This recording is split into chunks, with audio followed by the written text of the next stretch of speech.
Job 22, versículos 2 al 3. Leo. ¿Traerá el hombre provecho a Dios? Al contrario, para sí mismo es provechoso el hombre sabio. ¿Tiene contentamiento el omnipotente en que tú seas justificado, o provecho de que tú hagas perfectos tus caminos?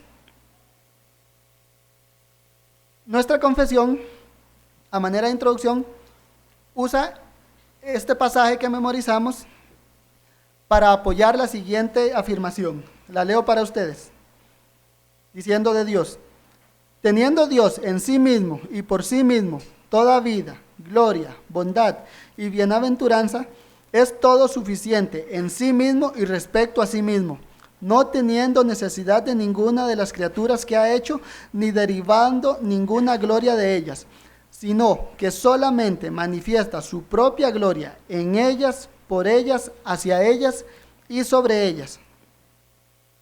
Esta afirmación, de entrada, podemos ver que nos muestra de una manera ya bien clara que Dios es muy distinto a nosotros.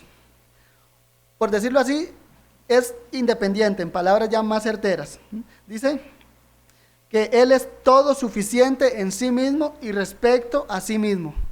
La idea de eso es que la existencia de Dios, su ser, está en un plano ya muy distinto al nuestro. Ya la existencia de Dios es en sí misma gloriosa y perfecta. Él es muy, pero muy superior a todas sus criaturas. De ahí que uno de sus atributos que la Biblia recalca, podemos decirlo así, 3 veces o en una triple repetición, es santo, santo, santo. El significado básico de la santidad es apartado. Ya es un Dios apartado totalmente de nosotros, apartado, apartado, apartado. Hay una distancia muy grande entre criatura y creador. Y aquí lo vemos en el sentido de la independencia de Dios. Nos está diciendo que Dios, no teniendo necesidad de ninguna de las criaturas que Él ha hecho.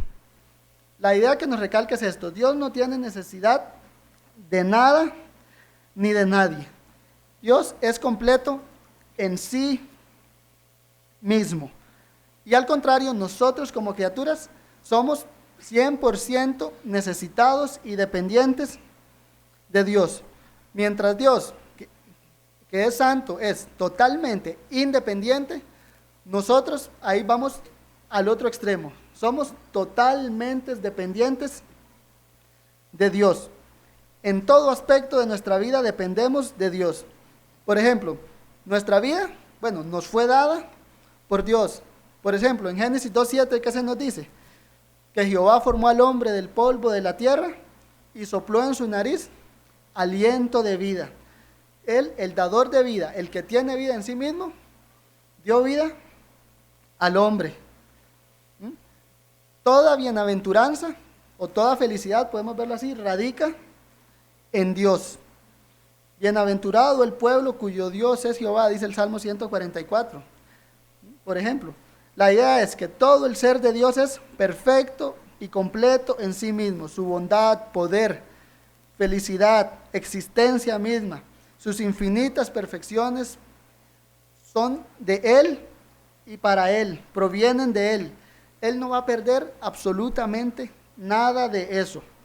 El actuar de su creación, podemos decirlo así, no va a disminuir en nada o aumentar en algo la gloria de Dios, ni en lo más mínimo.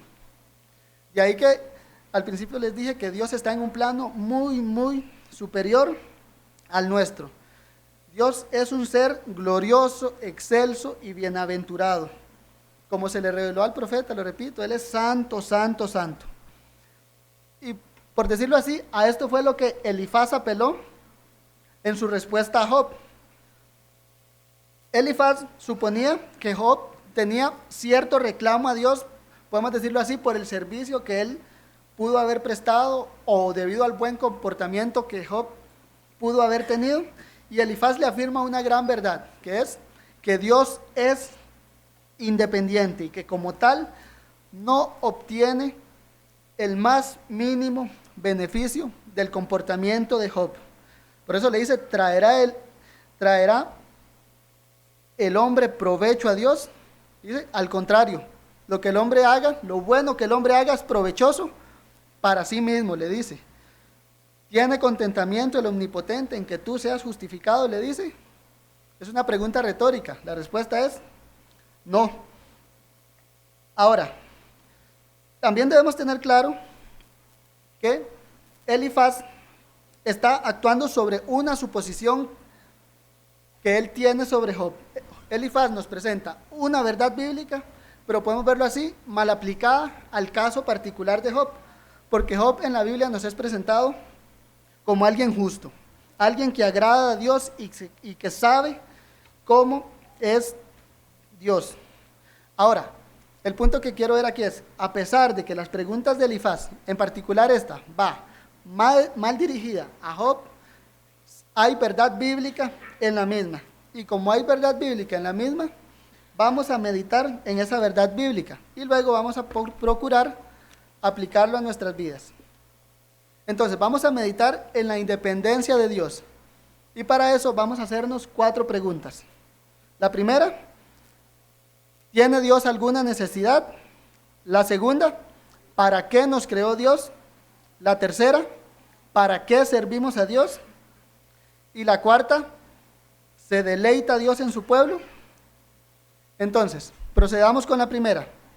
¿Tiene Dios alguna necesidad? O podemos hacernos varias preguntas. ¿Tiene Dios necesidad de que nosotros, su pueblo, le adoremos? ¿O tiene Dios necesidad de que nosotros le rindamos gloria? ¿O tiene Dios necesidad de que nosotros nos esforcemos, que le oremos? ¿Tiene Dios necesidad de estar escuchando constantemente nuestras alabanzas? La respuesta a esas preguntas es un no, porque como afirma nuestra confesión, Dios no tiene necesidad de ninguna de sus criaturas. Por eso Elifaz le dijo, ¿traerá el hombre provecho a Dios? Es decir, nosotros, nuestra devoción, no trae provecho a Dios. Ahora, a nosotros, podemos verlo así, o a algunos de nosotros, no quiero suponerlo, pero nos puede parecer muy obvia esta respuesta. Pero recordemos que tenemos un corazón pecaminoso, que como decía el reformador Juan Calvino, es una fábrica de donde nace la idolatría. Así que de nuestro corazón estemos totalmente seguros que van a salir ideas erróneas de Dios y de nosotros mismos.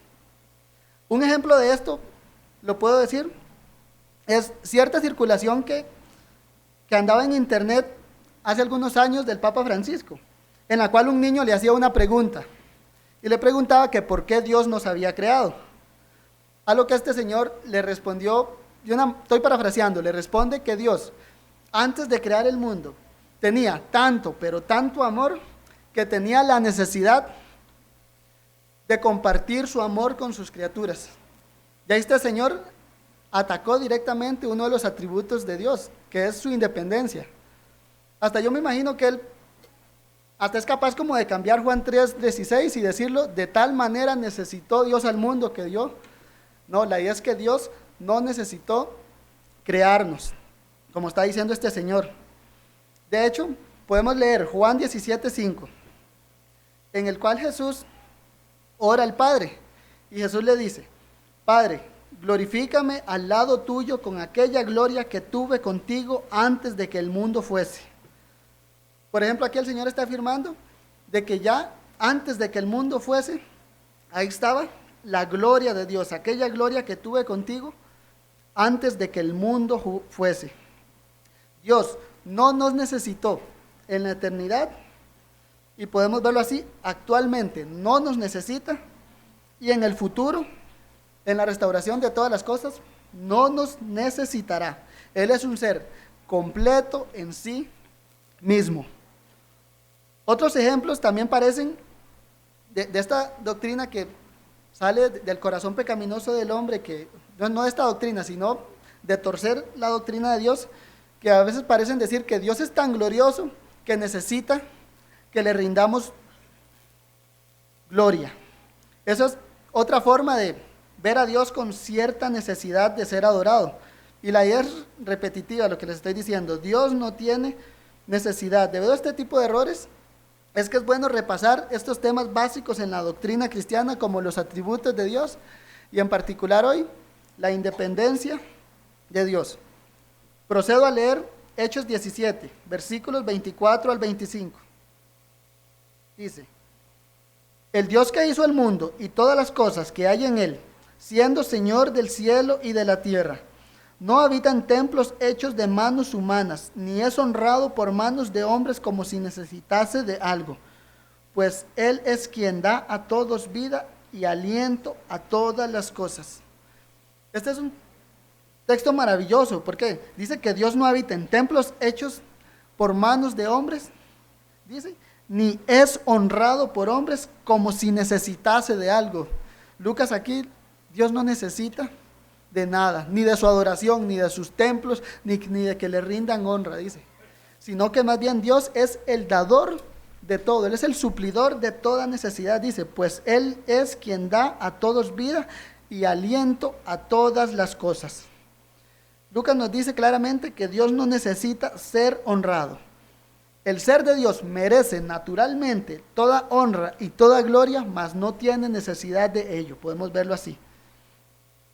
Saber esto también de primera mano, pienso yo, puede tocar nuestros egos muy profundo, sobre todo cuando nosotros podemos pensar que sí somos indispensables para Dios. Hasta podemos pensar que si cada uno veamos nuestro yo, que si nuestro yo no estuviera en esta iglesia, esto sería un caos, podemos llegar a pensar. O hasta podemos llegar a pensar que cuando lleguemos al cielo, el cielo va a ser algo maravilloso porque nosotros estamos ahí. Pero la idea es que Dios no nos necesita. Job 35, versículos 6 y 7, argumenta Eliú: si pecares, ¿qué habrás logrado contra él? Si tus rebeliones se multiplicaren, ¿qué le harás tú? Si fueres justo, ¿qué le darás a él? ¿O qué recibirá él de tu mano? Dios no gana ni pierde, le está diciendo Eliú ahí. Si pecares, ¿qué habrás logrado contra Dios? ¿Le habrás hecho algún daño? No. Si tus rebeliones se multiplicaren, le dice, ¿qué le harás tú? La respuesta es nada. Si fueres justo, ¿qué le darás a Dios? La respuesta es nada. ¿O qué recibirá Dios de tu mano? Le dice Eliú a Job. Y eso es un nada. No podemos contribuirle en algo a Dios. Su santidad es inmutable, su poder es inmutable, su amor es inmutable, su justicia es inmutable y no se ven socavadas en lo más mínima cuando alguien peca o deja de pecar. Podemos verlo así: si nosotros hoy mismo no existiéramos, Dios seguiría siendo el único y verdadero y glorioso Dios. Su iglesia seguiría siendo edificada si nosotros particularmente hoy no existiéramos. Seguiría siendo infinito en su ser, sabiduría, poder, santidad, justicia, bondad y verdad, como lo dice la pregunta 4 del Catecismo Menor. Ya, sin sufrir variación alguna en sus atributos. El punto es, nuestro actuar no afecta en nada a Dios debido al hecho de que Él es independiente de todas sus criaturas, sino, como leímos el fragmento de nuestra confesión, Él muestra su gloria en ellas, por ellas, sobre ellas. Salmo 50, 11 y 12, lo leo para ustedes, dice el Señor: conozco a todas las aves de los montes, y a todo lo que se mueve en los campos me pertenece. Si yo tuviera hambre, no te lo diría a ti, porque mío es el mundo y su plenitud. Ahí el Señor le dice al salmista: si fuera la posibilidad de que yo tuviera hambre, está seguro que no te lo diría a ti, le dice.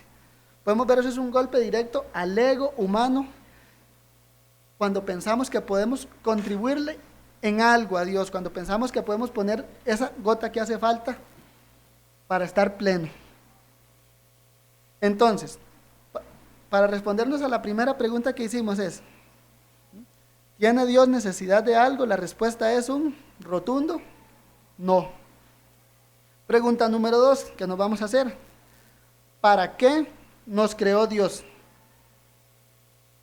Entonces, la respuesta a este interrogante la podemos tomar del fragmento de nuestra confesión.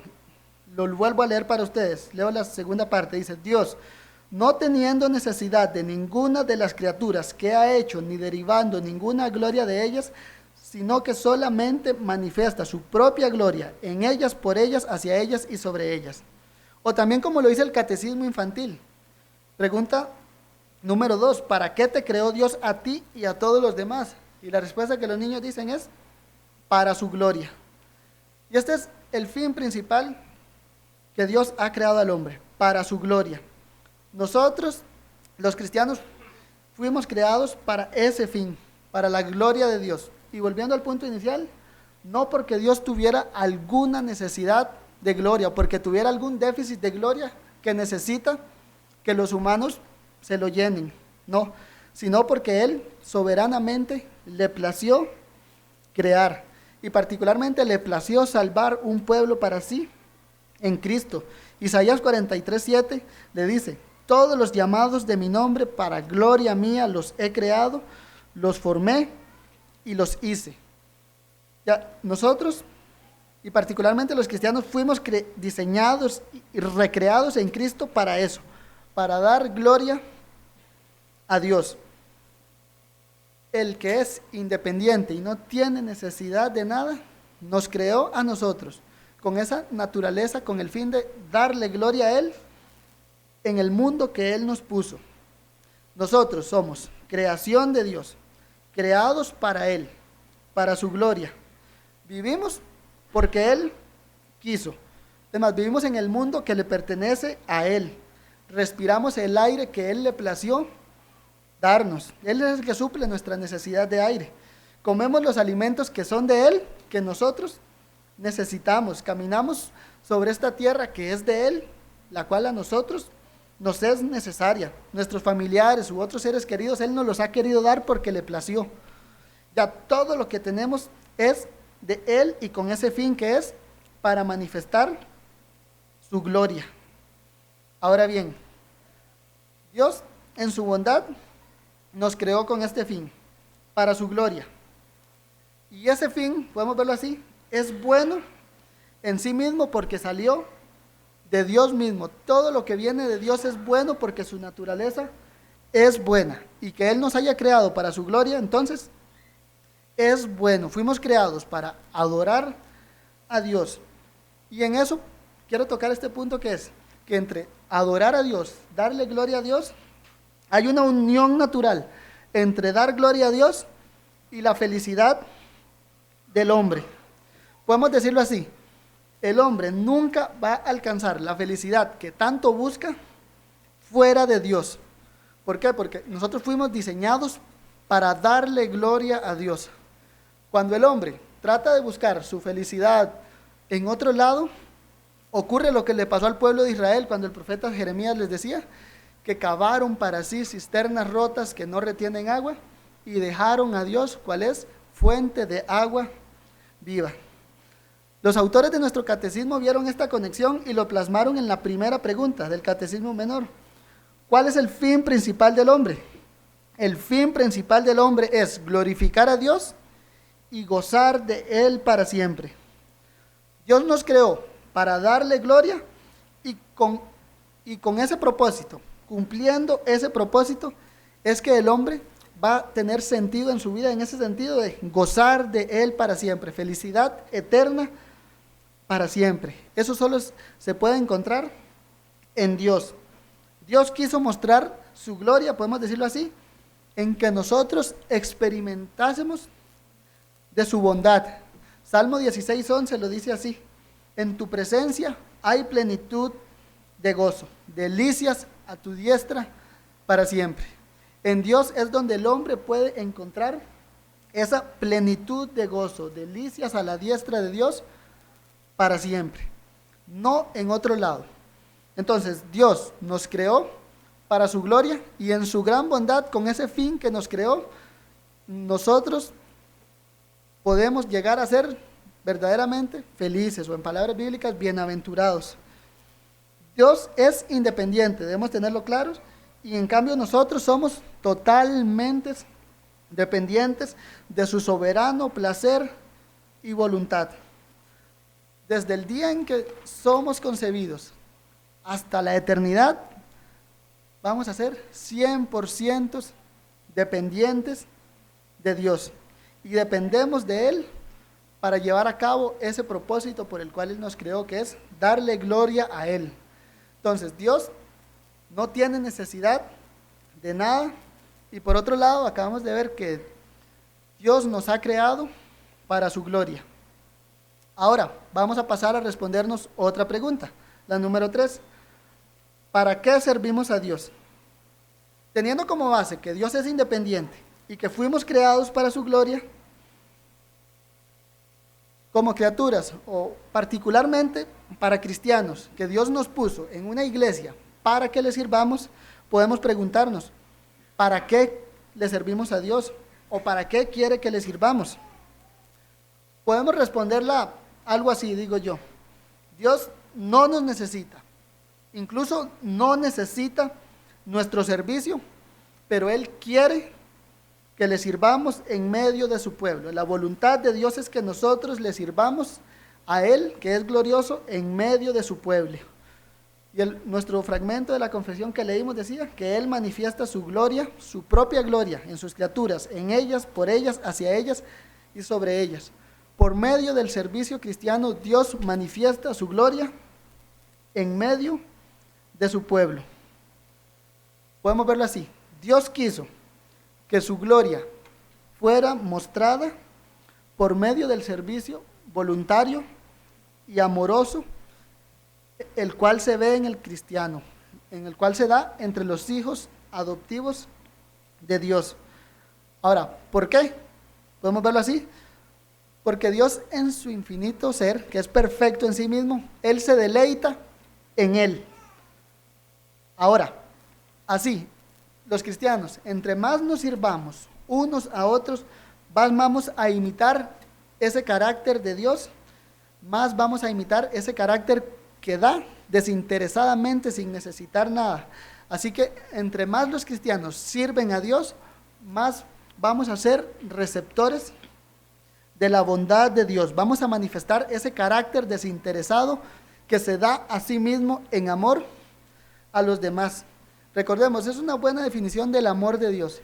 Se da a sí mismo. Juan 3:16, por ejemplo, de tal manera amó Dios al mundo que dio. Entonces, Dios quiso manifestar su gloria en el servicio que su iglesia ofrece, en el servicio voluntario en el cual los hermanos se muestran amor unos a otros. Y Dios equipó a su iglesia para ese fin. Leo para ustedes Efesios 4, versículos 7 al 11. Pero a cada uno de nosotros fue dada la gracia conforme a la medida del don de Cristo, por lo cual dice, subiendo a lo alto, llevó cautiva la cautividad, dio dones a los hombres. Y eso de que subió, ¿qué es? Sino que también había descendido primero a las partes más bajas de la tierra.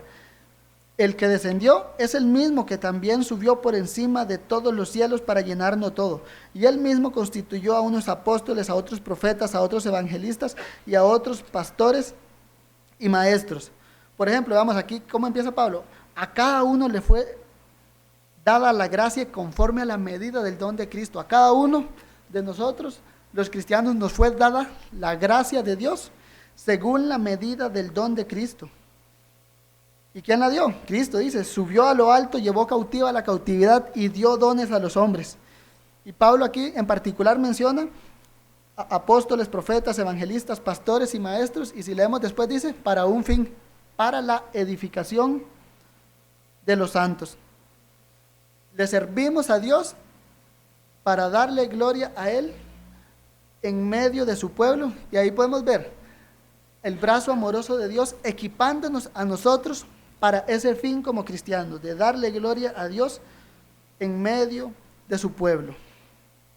Podemos verlo así, Dios, quien no tiene necesidad alguna, ya que Él está rebosante, dio dones a su pueblo para que mutuamente entre nosotros nos ayudemos supliendo nuestras necesidades. Primera de Pedro 4:10 dice, cada uno según el don que ha recibido, ministrelo a otros como buenos administradores de la multiforme gracia de Dios. Ya, cada uno, según el don que han recibido. Aquí es bueno siempre hacer esta aclaración, que todos los cristianos, absolutamente todos, Dios les ha dado algún don para que sirvan en medio de su pueblo. Y si vemos esos dones que Dios nos ha dado, no son meramente nuestros, porque como lo dice Pedro, como buenos administradores de la multiforme gracia de Dios.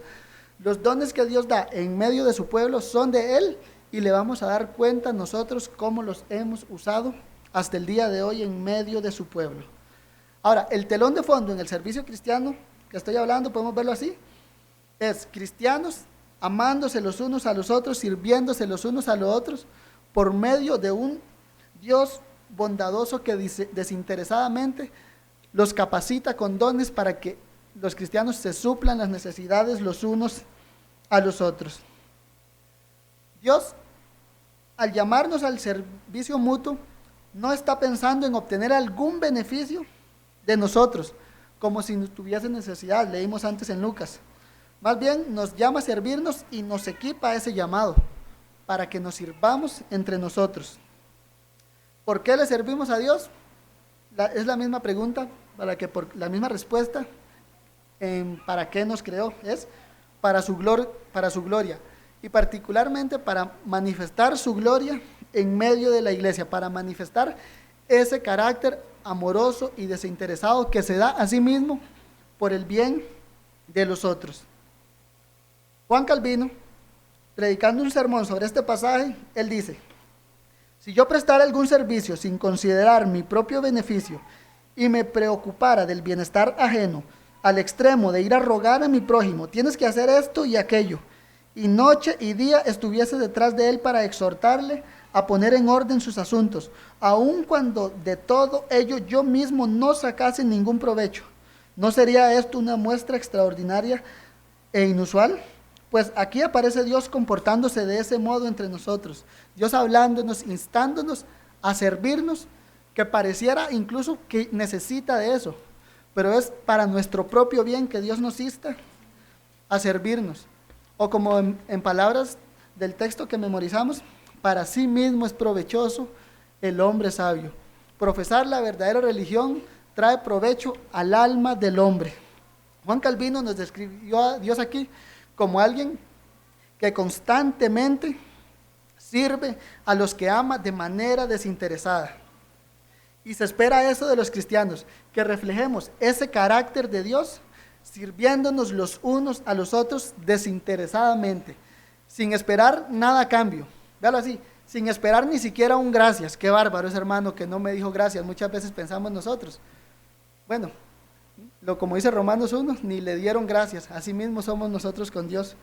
Pero el fin de nosotros como cristianos es ese, que sirvamos a Dios en medio de su pueblo desinteresadamente.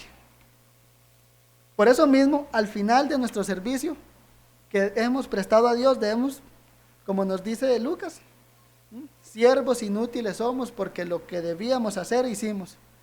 Y muchas veces hasta podemos decirlo así: siervos inútiles somos, pues lo que debíamos hacer hicimos a medias, o si acaso arrancamos. El punto es, Dios no necesita nada, nos creó porque le plació, y a los cristianos los puso en la iglesia, en Cristo Jesús, con el fin de que manifiesten su gloria en el servicio mutuo. Otra pregunta que vamos a hacernos, la cuarta: ¿se deleita Dios en su pueblo? Elifaz en el verso 3 hace otra pregunta. Dice: ¿tiene contentamiento el Omnipotente en que tú seas justificado? ¿O provecho de que tú hagas perfectos tus caminos? Elifaz le dice a Job aquí en pocas palabras: el hacer bien o mal no altera el carácter de Dios. Pues si hacemos bien, podemos verlo así, es por gracia de Dios. Y si hacemos mal, es lo que naturalmente fluye del corazón del hombre. Nuestro Dios, como vimos hace bastante tiempo con el hermano Eduardo, es un Dios sin pasiones, que su carácter, su santidad, su felicidad, que es en sí mismo, no es alterada por nada. Nada externo que venga a Dios va a poder cambiarle algo en lo más mínimo. No es que si hoy nos portamos bien y mañana nos portamos mal, vamos a tener a Dios hoy feliz y mañana no. Dios no va a estar en esos altibajos emocionales a diferencia de nosotros. Por eso ahí mismo le dice, ¿tiene provecho en que tú hagas perfectos tus caminos? La respuesta es no. La felicidad de Dios está en sí mismo. Dios es infinitamente feliz. Él no va a tener menos felicidad por hacernos feliz a nosotros. Ya, Dios es infinitamente feliz. No le vamos a poder añadir nada a esa felicidad que Él ya tiene en sí mismo. Nuestro Dios es un Dios completo en sí mismo, y eso es muy bueno para nosotros, como vamos a ver. Ahora, en esta parte de la prédica, me gustaría que pusiésemos atención al hecho de que, aunque Dios no recibe provecho en nuestro servicio o en nuestra actitud, ya que nosotros no hacemos cambiar a Dios de feliz a enojado, a Dios le ha placido deleitarse en su pueblo. Hebreos 13:16 dice así: y de hacer el bien y de la ayuda mutua no os olvidéis, porque de tales sacrificios se agrada a Dios. Dios, que es sin pasiones e inmutable, se agrada del servicio de su pueblo. De tales sacrificios se agrada a Dios, dice el autor de Hebreos. Podemos verlo así: no es que Dios tenga una necesidad insatisfecha de sentirse bien, porque ya vimos que Dios es pleno en sí mismo, completo en sí mismo y no necesita nada. Pero la Biblia sí nos muestra que Dios se deleita en su pueblo, es feliz con su pueblo, como acabamos de ver, se deleita en el servicio que su pueblo ofrece. Entre más imitemos el carácter de Dios, podemos ver, vamos a ser más receptores de la bondad de Dios. Y viendo esta temática, a mí nunca dejan de maravillarme las palabras del profeta Isaías. Leo para ustedes Isaías 62, versículos 4 y 5. Dice el profeta: nunca más te llamarán desamparada, ni tu tierra se dirá más desolada, sino que serás llamada Efsiba, significa mi deleite, y tu tierra Beula, significa mi esposa, porque el amor de Jehová estará en ti, y tu tierra será desposada, pues como el joven se desposa con la virgen, se desposarán contigo tus hijos, y como el gozo de la esposa con la esposa, así se gozará contigo el Dios tuyo. Aunque la felicidad de Dios no depende de nosotros, sino en sí mismo, a Dios le ha placido que su pueblo sea receptor incondicional de su bondad. Y Dios, que su naturaleza, uno de sus atributos es amor, pues Él se deleita en su pueblo que está en Cristo, haciendo lo que naturalmente dicen sus atributos, que es amar a su pueblo incondicionalmente en Cristo. Ahora, hermanos, para ir terminando, quiero que lo que acabamos de ver, tratemos de aplicarlo de tres maneras. Primero, respondiéndonos una pregunta más, y es esta: ¿es bueno que Dios no nos necesite? Ahora, como respondimos las preguntas anteriores, para esta interrogante la respuesta podemos verla así: es sí. Sí es bueno que Dios no nos necesite, por dos razones. Vamos a detallarnos más en la segunda. La primera es porque la naturaleza de Dios es buena en sí misma, así que de Dios procede todo el bien. Si Dios no nos necesita, es bueno. Y segundo, vámonos así desde nuestro punto, es bueno que Dios no nos necesite. ¿Por qué? Porque solamente alguien que no tiene ninguna necesidad va a poder satisfacer las necesidades de otros. Veámoslo así: ¿cómo un Dios necesitado de amor va a poder satisfacer esa necesidad de nosotros, que necesitamos ser amados en Cristo? Esa es la verdad del hombre, porque de lo contrario la ira de Dios está sobre él. Preguntémonos así: si Dios nos necesitara para ser feliz, es porque literalmente en alguna medida Él no es feliz. Tiene un déficit de felicidad. Si en alguna medida Dios nos necesitara a nosotros para que Él sea feliz. Y de ahí se desliga que no podríamos confiar en un Dios que tiene alguna necesidad. No podemos confiar en un Dios para que nos haga felices si Él mismo no es feliz en sí mismo, más bien dependería de nosotros.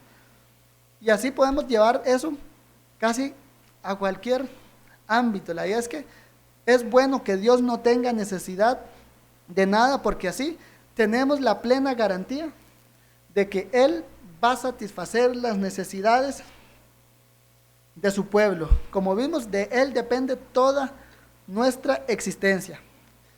Y particularmente los cristianos estamos en las manos de ese Dios que suple toda necesidad. En Cristo, como dijo Él, de mi mano nadie los arrebatará. Y Él puede hacerlo, hermanos. Él no tiene necesidad de nada y Él es todo suficiente Salvador para su pueblo. Que nuestra felicidad o nuestra salvación dependa de alguien que es infinitamente feliz en sí mismo, es lo que nos dice la Biblia. 1 Timoteo 1:11 llama al Señor, lo llama así, el Dios bendito. Dice, termina Pablo, el glorioso evangelio del Dios bendito. Y recordamos la definición básica de bendito: feliz. Bienaventurados los, felices los. Entonces aquí Pablo está diciendo el glorioso evangelio del Dios feliz. Nuestro Dios es feliz en sí mismo. Y esto es bueno para nosotros. Porque como cristianos podemos ver un contraste entre el Salmo 7:11. Dios está irado todos los días contra el impío. Y en su pueblo, el glorioso evangelio del Dios feliz. Cito al pastor John Piper, dice, si Dios no fuera feliz, la meta del evangelio no sería un objeto feliz. Y esto significa que al fin y al cabo no sería evangelio. Pero Jesús nos invita a pasar la eternidad con un Dios feliz cuando nos dice, entra al gozo de tu Señor. O como leímos antes en el Salmo 16, en tu presencia hay plenitud de gozo, delicias a tu diestra para siempre. Al final los cristianos somos felices y estaremos una eternidad en los cielos nuevos y en la tierra nueva, en este mundo renovado sin pecado, estaremos con las delicias a la diestra de Dios para siempre. Nunca habrá faltante de gozo y felicidad entre los que están en Cristo. ¿Por qué? Porque Cristo dijo que Él vino a dar vida en abundancia a los suyos. En Juan 10:10, yo he venido para que tengan vida y para que tengan vida en abundancia. Y lo puede decir con tal autoridad porque de Él es el que dicen las Escrituras, por ejemplo, el Salmo 36:9, porque contigo está el manantial de vida. Aquel que tiene vida en sí mismo es capaz de dar vida y vida en abundancia a los que antes estábamos muertos en nuestros delitos y pecados. Dios es la fuente de toda vida y aparte de Él no hay vida. En fin, hermanos, tener un Dios que no tenga necesidad es bueno, bueno en gran manera, usando las palabras de Génesis 1. ¿Por qué? Porque es la garantía que tenemos que es alguien capaz de suplir todas, pero absolutamente todas nuestras necesidades, tanto físicas como espirituales. De Él podemos esperar que Él supla lo que necesitamos y nos lo va a dar conforme a la medida de la gracia en Cristo. Él va a suplir todas nuestras necesidades. Por ejemplo, tenemos necesidad de santificación. Ya las está supliendo, santifícalas en tu verdad porque tu palabra es verdad. Tenemos necesidad de luchar contra el pecado, Cristo la suple. Nos ha dado la armadura de Dios, como vimos hace bastante tiempo con el hermano Ronnie, por ejemplo. La idea es que Dios es majestuoso e independiente y eso es bueno para su pueblo. Romanos 11:36 dice, porque de Él, por Él y para Él son todas las cosas, a Él sea la gloria por los siglos de los siglos. Amén. Y esa debe ser nuestra respuesta ante Dios, adorarlo con un fuerte amén, porque Él es el que da a su pueblo para su gloria y para el bien de su pueblo. Segunda aplicación, ¿cómo se debe caracterizar el servicio cristiano? Podemos verlo así, el servicio cristiano, respondiéndolo, se debe caracterizar en humildad. Nuestra actitud al servir a Dios en medio de su pueblo, en servirnos los unos a los otros, debe ser en humildad y en completa dependencia de Dios. De humildad creo que ya nos debe quedar claro. ¿Por qué? Porque es un hecho que no le estamos haciendo un favor a Dios, no le estamos dando una mano al Señor. Y de dependencia de Él, creo que ya también nos debe quedar algo claro. ¿Por qué? Porque Él es el que puso a disposición los dones en medio de nosotros. Son de Él y por tanto para usarlos debemos usarlos dependiendo de Él. Y por el hecho de que le daremos cuenta en el día final de cómo hemos usado los dones que Él nos dio para el beneficio de nuestros hermanos. Hebreos 12:28 lo dice: tengamos gratitud y mediante ella sirvamos a Dios agradándole con temor y reverencia. Debemos servir a Dios con gratitud y es habiéndose reflejado temor y reverencia. Todo aquel que sirve a Dios debe servirle con temor y reverencia, dependiendo de Él y confiando en Él. Podemos verlo así: en nuestro servicio no hay espacio para presumir que hicimos algo, no hay presunción alguna. No debemos pensar, como lo dije, que somos indispensables, sino que debemos vernos como un simple instrumento en las manos de Dios, que a Él le ha placido que en esta época en particular le sirvamos en esta iglesia. Un simple instrumento en las manos de Dios. Y debemos también tenerlo claro, un simple instrumento. ¿Por qué? Porque Dios no nos necesita. Le plació que le sirviéramos y su iglesia siempre va a estar en pie, con nosotros o sin nosotros, porque como vimos en la mañana, la iglesia de Cristo es perpetua por el hecho de que Cristo edificó y está edificando constantemente a su iglesia. Ahora debemos considerarnos entonces afortunados, porque a pesar de que Dios no tiene necesidad, ha pensado en escogernos a nosotros y ponernos en esta iglesia en particular para servirle a Él. Afortunados, ¿por qué? Porque no merecemos siquiera que Dios nos escoja para algo. Lo que merecemos naturalmente es su ira. Entonces Dios le plació soberanamente rescatarnos y ahora se complace en usarnos para su gloria. Y por otro lado debemos verlo así también: nuestro servicio debe caracterizarse por depender de Dios. Y aquí es repetir un poco lo que vi antes, porque estamos en un mundo que le pertenece a Dios, usando los dones de Dios, los dones que Él nos ha dado. Por eso esos dones deben ser usados para el fin supremo de la gloria de Dios y subsecuentemente para el beneficio de los unos y los otros, entre los cristianos. Daremos cuenta a Dios por esos dones que Él nos dio. Calvino de esto decía que Dios no se beneficia con nuestro servicio, pero decía, lo toma y lo acepta a su cuenta como si le sirviera de algo. Y por ejemplo, dice que a tal punto que lo toma a su cuenta como si le sirviera de algo, que va a pedir cuentas por el servicio encargado. Lucas 12:47 dice: aquel siervo que conociendo la voluntad de su Señor no se preparó ni hizo conforme a su voluntad, recibirá muchos azotes. El punto es, aunque el Señor no tiene necesidad de ser servido, Dios se toma muy, pero muy en serio el servicio que se ofrecen los cristianos los unos a los otros. A tal punto, como decía Calvino, que lo toma y lo acepta y lo lleva a cuenta como si fuera suyo. Lo podemos ver en Mateo 25:40. En cuanto lo hicisteis a uno de estos mis hermanos más pequeños, a mí me lo hiciste, dice el Señor. Ya, el punto es que el Señor, a pesar de que no tiene necesidad alguna, se toma tan en serio el servicio que nos debemos dar los unos a los otros, que parece como, a mí me lo hicisteis, como si recibiera algún beneficio. Cito nuevamente a Calvino, dice: Él lo recibe como hecho a sí mismo, a pesar de que no podemos llevarle nada, y si voluntariamente se compromete con nosotros, aun cuando no nos debe nada. Viendo todo esto, ¿no deberíamos sentirnos extasiados ante la gran humanidad que muestra el Señor hacia nosotros? Démonos cuenta de lo que se dice en este pasaje. Cuando el hombre se ha esforzado por vivir en santidad, rectitud, conforme lo manda Dios, no puede decir que le haya hecho algún favor. El beneficio habrá sido para sí mismo. Y sin embargo, el Señor, para alentarnos a hacer el bien, acepta lo que en sí mismo carece de provecho para él. Lo requiere como si fuese enriquecido por ello y declara que nuestros esfuerzos no se perderán ni serán inútiles. Lo que quiero con esto, hermanos, es al final motivarnos y que seamos exhortados a servirnos los unos a los otros.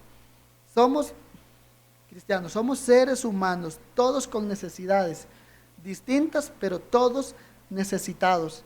Así que sirvámonos los unos a los otros con los dones que Dios nos ha dado. Y leo 1 Corintios 15:58 en el que dice: así que, hermanos míos, amados, estad firmes y constantes, creciendo en la obra del Señor siempre, sabiendo que vuestro trabajo en el Señor no es en vano. El punto es, el Señor se toma en serio el servicio cristiano. Lo que hacemos no es en vano. Y para ir terminando, quiero que veamos una última aplicación. Y en esta me dirijo particularmente a los incrédulos que puede haber aquí entre nosotros. Una de las cosas que estuvimos viendo es que el universo le pertenece total y absolutamente a Dios. Fue creado por Él, para Él. Estamos en el mundo de Dios. Tenemos el aire de Dios, los alimentos de Dios. Y esto es una realidad. Ahora, viendo esto a la luz de la incredulidad y la dureza de corazón, podemos verlo es una completa necedad. El hombre que es 100% dependiente de su Creador se vuelve contra él y, como dice Romanos 1, trata de detener con injusticia la verdad de Dios.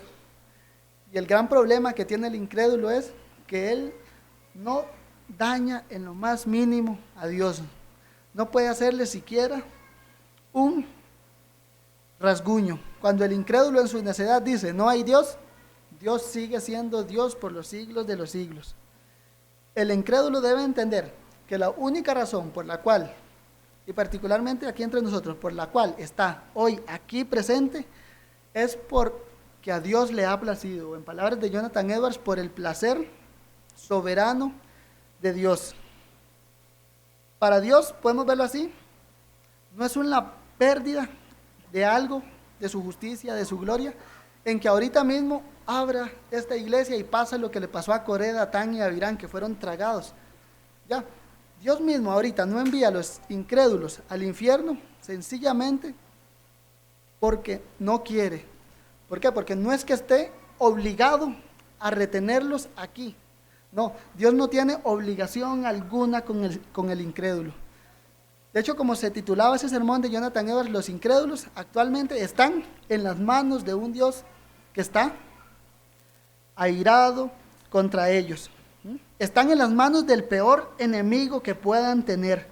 Y ese enemigo no está obligado en lo más mínimo a no cerrar su puño y aplastarlos. Leo a Jonathan Edwards aquí para ustedes. Dice: Dios no tiene ninguna obligación de librarlo en ningún momento de la destrucción eterna, hablando de que el incrédulo ya está en el infierno. Entonces, si es así, que el hombre natural, sostenido en la mano de Dios, extendida sobre el abismo del infierno, merece ese fuego del abismo, ya está sentenciado a él. Y Dios está muy encolerizado. Su ira es tan grande hacia él como la que siente por los que de hecho ya están en el infierno. La intensidad de su ira y nada han podido hacer para apaciguarla. El punto es que Dios está airado contra el impío, como dice el Salmo 7, y no tiene ninguna necesidad de no enviarlo al infierno, sino sencillamente es el placer soberano de Dios el cual está reteniendo aún hoy al incrédulo que está respirando el aire de Dios, está sentado en donde Dios le ha placido. Y muy posiblemente y dolorosamente se apliquen a él las palabras de Romanos, porque al final él está acumulando ira para el día de la ira. Y ahí podemos preguntarnos ¿qué puede hacer el incrédulo ante esa verdad de estar en las manos de su peor enemigo? La idea es nada, sino esperar en la misericordia de Dios que nos es dada en Cristo Jesús. ¿Por qué? ¿Traerá el hombre provecho a Dios? No. ¿Traerá, podemos decirlo así, traerá provecho a Dios que perdone a un incrédulo? No, Dios no tiene necesidad de perdonar incrédulos. Si no lo ha hecho, porque le plació. ¿Traerá provecho a Dios que el incrédulo le suplique perdón? En lo más mínimo. ¿Traerá provecho a Dios que Él perdone pecadores?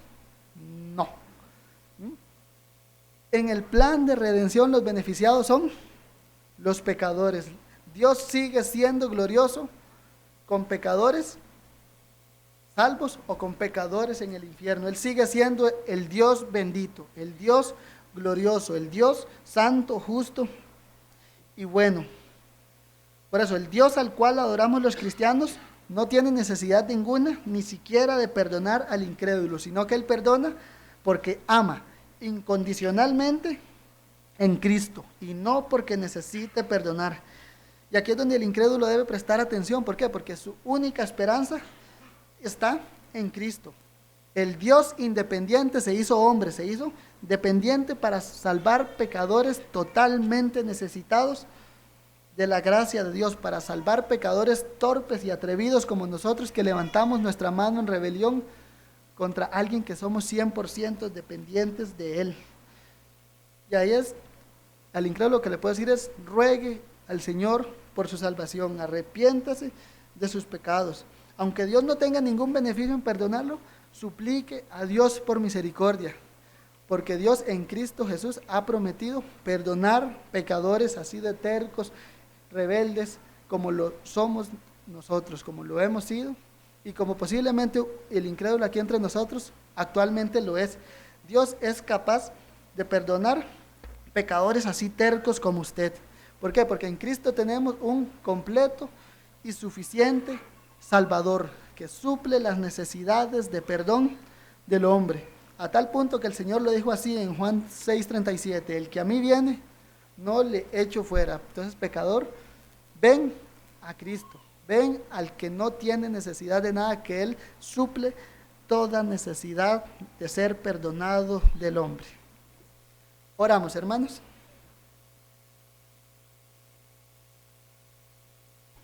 Oh Dios bendito, gracias te damos por este momento que nos has permitido estar aquí meditando en tu grandeza. Te rogamos, Señor, que eso sea una constante en nuestra vida, saber lo bueno que eres tú, lo grandioso, lo excelso que eres, lo maravilloso, y también saber nosotros quiénes somos, necesitados de ti. Te rogamos que nos des la humildad que necesitamos, que nos hagas cada día más dependientes de ti, que nos abras nuestros ojos para conocer todas nuestras necesidades y que nos ayudes a confiar cada vez más en tu Hijo Jesucristo, el cual suple todas nuestras necesidades, Señor. Y te rogamos que hoy entre nosotros des vida entre los muertos, Señor, que esto que aprendimos transforme a todos los que estamos aquí presentes, que a los que son tuyos nos sigas transformando de gloria en gloria, y que a los que están aún en rebeldía, Señor, usa esta palabra para traerlos rendidos a tus pies, Señor. Gracias, Dios Todopoderoso, por este momento. Bendice a tu pueblo y que tu gracia sea sobre nosotros. Amén.